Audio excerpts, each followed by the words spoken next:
akarohwa. Ini ndandati angoregai ndishingirire ndarohwa kudaro ndichapora ndogara pamba pangu.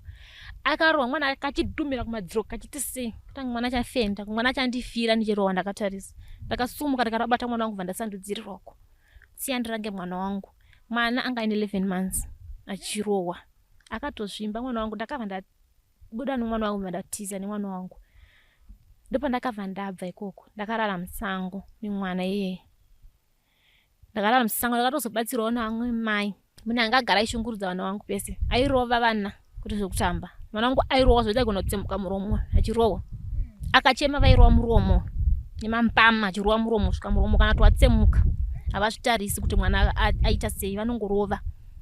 Vana vairohwa ndevako chete kana kuti nevamwewo vakadzi vaigona kurohwa? Vana vangu ndo vairohwa. These and more stories, tune into Zim News Bit TV with Robert Tafumani.